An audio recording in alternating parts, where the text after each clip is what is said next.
Welcome to Dress for Success's Going Places Network event on workforce development.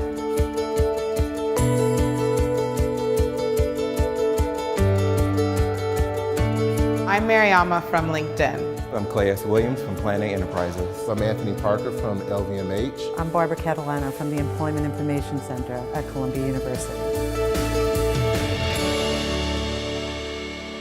Every day, the retail trade employers, they struggle to attract and retain the best and the brightest employees. You think about retail, you think about merchandise floor, you think about low wage and a lack of growth potential. When in fact, today's retail trade careers are more than just the cashier, they're more than just the merchandise floor, they're much more than just the sales associate positions. They encompass information technology, marketing, communications, loss prevention, finance, and of course, merchandise sourcing.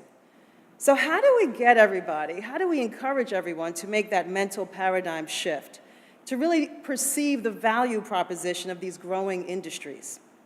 Well, Dress for Success and GCU believe that change begins with open dialogue and candid conversation. I just was engaging in candid conversation about 2 days ago with 3 SVPs at a very major retailer. We were talking about entry-level positions. We were talking about how someone would really segue into the industry, the retail industry, bypassing and circumventing the entry-level positions. And I have to tell you, everyone turned and looked at me, 3 SVPs. And they turned and looked at me and they were like aghast, they were horrified. They were like, circumvent the merchandise floor. Oh my goodness, that's the heart of what we do. Everyone should be a part of the merchandise floor. That's where we should go first. Everyone should go there. And at the end of the day, one of the SVPs had to go and she told me her entire story. She told me that her belief lied around that the importance of going through the merchandise floor was to develop the ability, the skill set of being customer-centric. So at the end of the day, I think that to affect change, sometimes we have to knock down the barriers to involvement, right? Is it true? Do you have to come in at the merchandise floor to become customer-centric? Or can you come in as a mid-level retail employee? Can you come in directly as a senior manager and have that skill set already embedded within you? So, in an ever-changing world, how does one effectively navigate a career pathway in retail? That's what I want to hear. That's what I want to hear a candid conversation about. Once in the industry, how can an employee elevate their skill set and their status to become mid-level management? How can they jump towards becoming senior management? We can't have career stagnation happening. People are jumping out of the retail because they feel that they're becoming career stagnated. How can we help them to explore career pathways? At the end of the day, I hold firm to what Margaret Mead said. She basically said, never doubt that a small group of thoughtful, committed citizens can change the world. And indeed, it's the only thing that ever has. We're here to talk about workforce development and activating your network, and all of that really starts with having a strong LinkedIn profile. And to some people, that's super straightforward, but there are a bunch of little tips and tricks and different things that you can do with your profile to get you, more visibility and more interaction on the platform. Okay, so first off, start with a great headshot. So this photo, having a photo on LinkedIn, it makes you 14 times more likely to be found in search. So the difference is if they're looking for someone with all the same skills as you and you don't have a photo, you're gonna come up lower in the search than someone who does.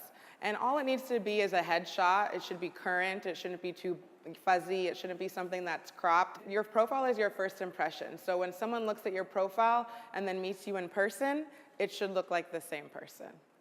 So the next thing is the headline. So your headline defaults to your job title. And this is kind of your chance to, differentiate yourself and stand out from the crowd. So one of the things I recommend to people is think of it as your brand mantra. What are you passionate about? Do you have aspirations that you want to convey in your profile? If you have a title that's similar to other people, how are you going to differentiate yourself? If you're a sales executive or a marketer, are you an aspiring marketer who loves finance? Are you a UX designer, animal whisperer, and presentation guru? Put your personality in there. Get people to ask, that's interesting. What else? Get people to scroll down. That top card is kind of where everyone focuses. They look at the picture, they look at the headline, they look at your current work experience. If you say something enticing, then they're going to want to scroll down and move on to the summary. So for the summary, you want to try and aim for at least 40 words minimum. Stay away from buzzwords. Make sure you're explaining yourself. And I like to tell people to think of the summary in three different paragraphs, 3 different sentences, however long you want to write for. But I usually like to tell people to start off by telling people where you're coming from. Introduce yourself. How are you in the role that you're in right now? What's brought you to where you are today? What are your experiences, your roles, your passions that have led you to where you are?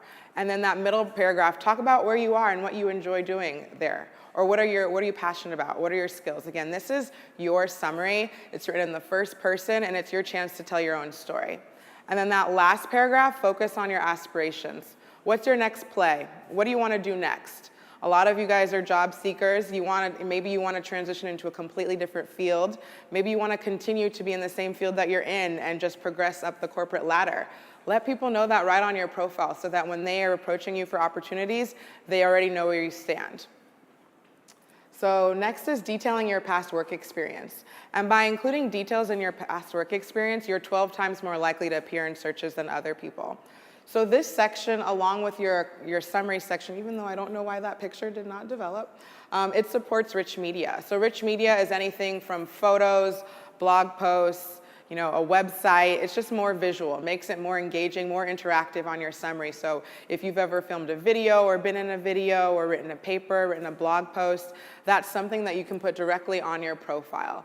And I like to tell people to focus on the scale, scope, and impact of their work experience. You can put it in any format you want to, bullets, sentences, paragraphs, whatever feels comfortable, but make sure you're able to convey the scale, scope, and impact of your work experience. Next up, we have our skills and endorsements section.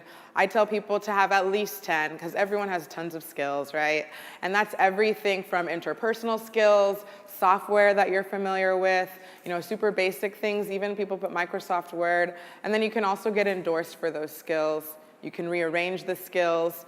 People ask me, how do you get endorsements for your skills? And I say, it's sort of like any other social media platform. If you go to someone else's page and endorse them, they're likely to come back to your page and endorse you. And you can also hide people's endorsements. So if your grandma thinks you're amazing at social media marketing, that might not be relevant. So you might want to hide that. But yes, you can change the order of them and you can hide the endorsements.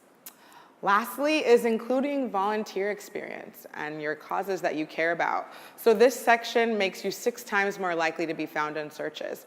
And when we interviewed hiring managers, 41% of them said that they value volunteer experience equal to work experience. Just because you didn't get paid for an opportunity doesn't mean that the skills that you acquired in that role are not beneficial to, future opportunities. It's also a great way to transition careers. If you have no experience in finance because you're coming from a marketing role but you love numbers, you can volunteer in a role, and that will be the experience that you'll be able to bring to your next role. And then also with your causes section, you're able to show the different causes that you support: women's initiatives, environmental initiatives, children's initiatives, and there are a lot of nonprofits on LinkedIn looking for people to be a part of their board and looking for volunteers to, be a part of their organization. So do not neglect the volunteers and causes section if you can help it. So those are my 6 profile tips for the day. I think it's time for the panel. Thank you. So I want to start with maybe something that on the surface doesn't feel completely on topic, but in fact might be the very foundation. And I'm going to start with you, Klay. So much of a person in an entry-level position or even somewhat established but looking for a way up starts from within, a self-motivation, a sense of self-worth. How is it that before we begin to look outwardly, you would advise somebody to look inwardly and what they would need to understand perhaps about themselves and their opportunities before they start building a network and developing themselves within a workforce? All right, great. So just to kind of level set that answer, I've worked with people who are managing partners, managing directors, all the way to a Met Opera singer. And so there is a commonality within all of us that there is a worth issue or there's insecurities that we all have.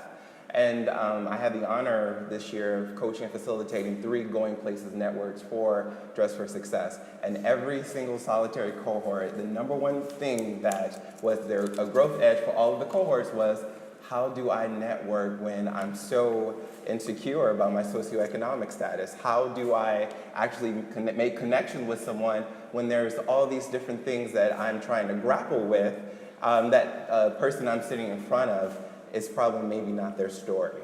And so what I would normally do with these ladies, and my advice to a lot of you, is to kind of create a twofold list.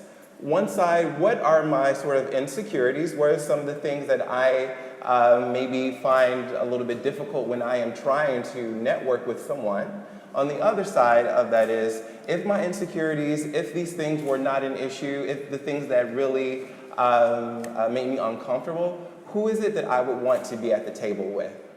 What are the conversations that I would want to have? Who is it that I would invite for a courtesy 15-minute conversation? Who is it that I would want to ask for an informational interview? And I would challenge the ladies week by week to start off with 2 people, then the next week 3 people, then 4, and 5, because what you want to do is you want to strengthen that insecurity muscle. You want to make sure that you challenge yourself through action steps. It's not enough for you to sit and say, you know, here's my affirmation, I believe this, I'm going to do this. You actually have to combat it by challenging yourself, and then you will learn how to deal with this issue of work through a challenging everyday effort. Wonderful. I need to do that with sit-ups, so we're going to have a conversation later. So it brings me to an often maligned segment or opportunity that I want to talk about, because I learned something tonight. It's one of the best part about moderating is you come away with the most information, so you should all be jealous right now. Barbara, talk to us a little bit about the temp to permanent opportunity, and especially how, whether entry level or early entry, it's maybe not just an opportunity, but really a strategy. I've found, and I coach a lot of people come to me, a lot of college students who really don't have a ton of work experience, and they're just like, I have this great degree and I can't find an opportunity. And some people are afraid to go the temporary route. And what they don't realize is it's a place where you can learn a lot, gain a lot of skills, and prove yourself. It's basically a working interview. So whether it's, and I'll share this really brief story. A friend of mine reached out to me and said, my friend's nephew is looking for a job, okay? I met with him and he wouldn't even look me in the eye. He had just gotten out of college.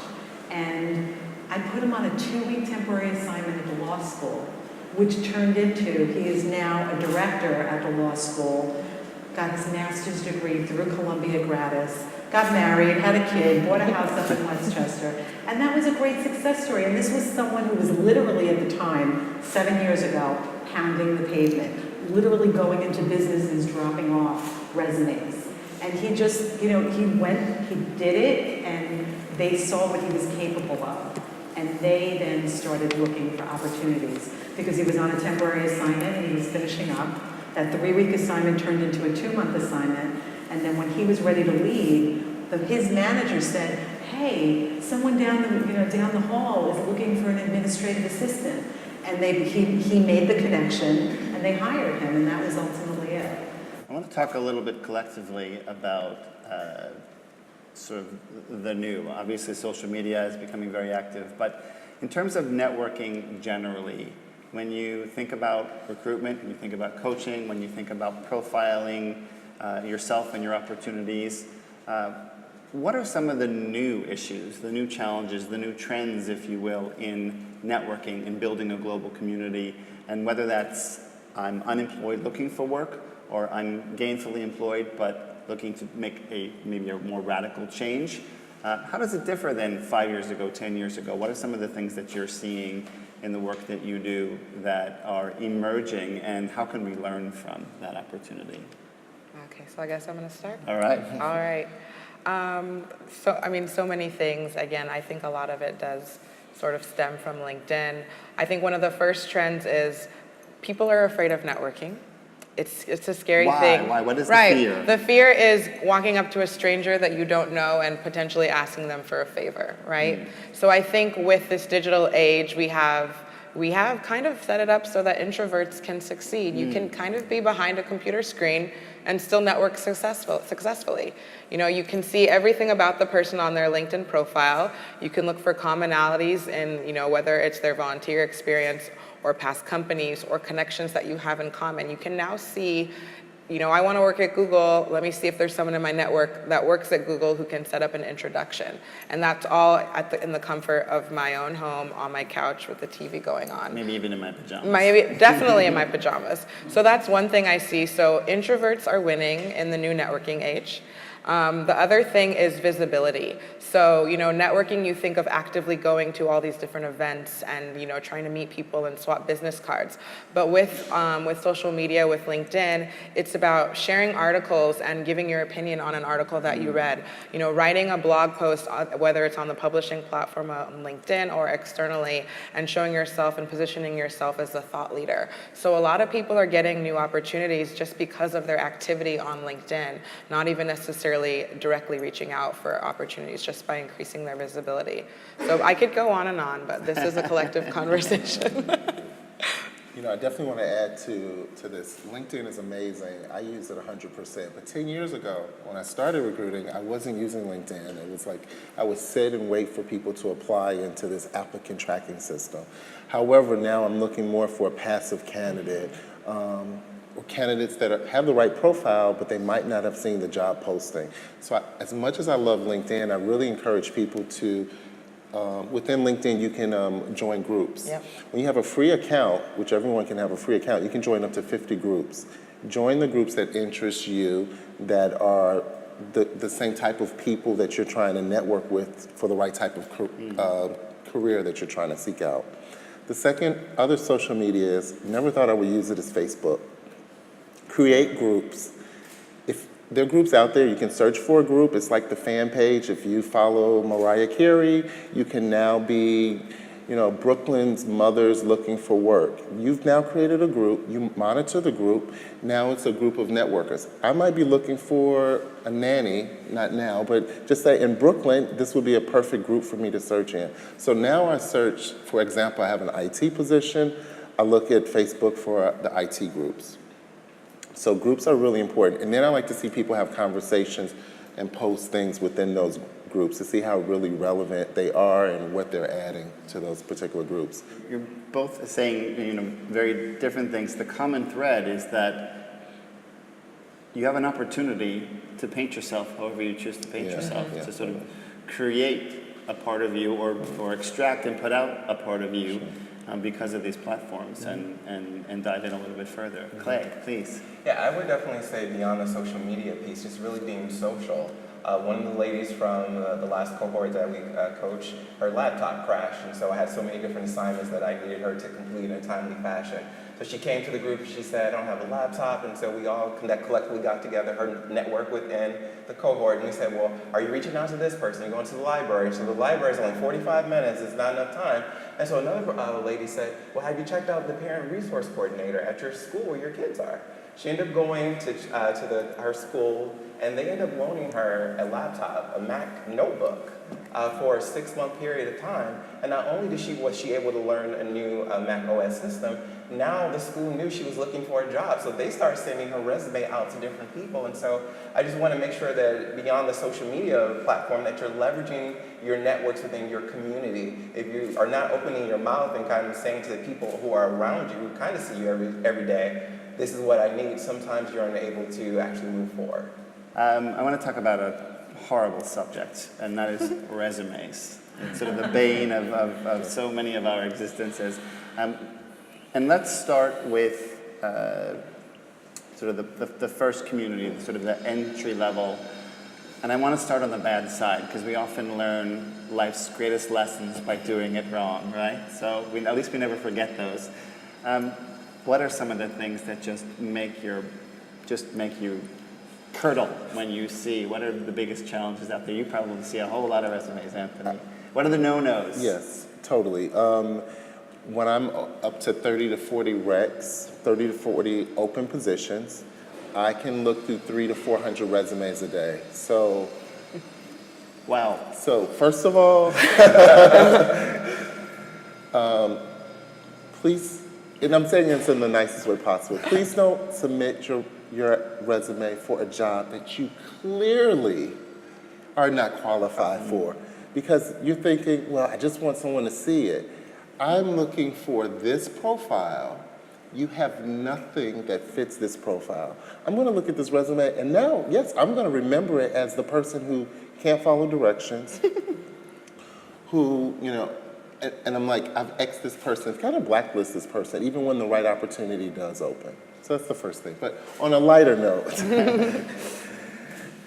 definitely, keep it short, simple. I love seeing accomplishments as bullet points. No misspell words. If you do a cover letter, or it doesn't need to be long and detailed, or if you do it in an email format, you don't have to attach two things. The email introduction, and I'm okay with cut and paste because I know as you're searching for multiple opportunities, you use a standard, cover letter. Hi, I saw the opportunity posted. Please change the company last name to the new company. Do not. Don't call me Barbara. You can just say, Dear Human Resources. Leave it general. But when you start saying, I saw your opportunity for Gucci, I'm like, X'd out, not the right company. I'm glad that you're, looking at our competitors, but just make sure that's right. So attention to detail, quickly highlight a few successes. Love to hear about accomplishments. And when it comes to a resume, it doesn't need to read like a job description. So if you're an administrative assistant, yeah, I know you answered phones, took message, et cetera, but I want to see that your accomplishments of the role that you did when you were in that. Then I'm like, wow, then that's where the wow comes. No longer address is needed, take that off. I just need contact information, phone number and email and name. I always tell people with their resume, you never want to give someone an opportunity to take that resume and put it here. You want your resume on the top of the pile. So anything, like you said, a typo, if my job requirement is this person has to pay good attention, strong attention to detail, and you just submitted a resume with a typo on it, that's why you have everybody read your resume and make sure it is impeccable. That is definitely, because that is something that I will definitely pass on. And for people transitioning too, I definitely want to say this. I totally support that. You've been 20 plus years in one industry and you want to transition to something else, state that. Say that, I know you're looking for X number of skills or years of requirement. However, while I was housekeeper at a hotel for 25 years, I built customer service skills. I would be great as a receptionist or a front desk, et cetera. So kind of state that and I go, okay, yes, I love transferable skills. Okay. So talk to me, Klay, or talk to us about the emotional content. What do you often see? And maybe it's the same security issues, but I'm now putting together my vitae. I'm putting my life on a piece of paper professionally, and maybe that's somewhat limited. I don't have a tremendous skill base yet. How do I communicate who I am as a person? What are the elements that I need to concentrate on in preparing something that is going to reach out into a network and represent me? I think volunteering. I think people discount their volunteer experience. You work for this organization, you work for this particular person, and we do not think of it as valuable experience, and we need to start putting it on our resumes and CVs. It's a great representation of who you are, some of the skill sets that you have acquired, some of your transferable skills into opportunities that you're looking for. Understanding that I'm looking to create connections. What are the things that I'm thinking about? Whether it's the mood or the face I want to project or the content, what are the things that I'm thinking about as I sit down before I get up and go out there? That's a really good question. Maybe one of the first things that I'm thinking about is that when I'm trying to network with someone, there's mutual benefit between me getting to know someone and someone getting to know me. People forget to network and they forget to plan for it. And if you don't put it on your calendar, it's not happening.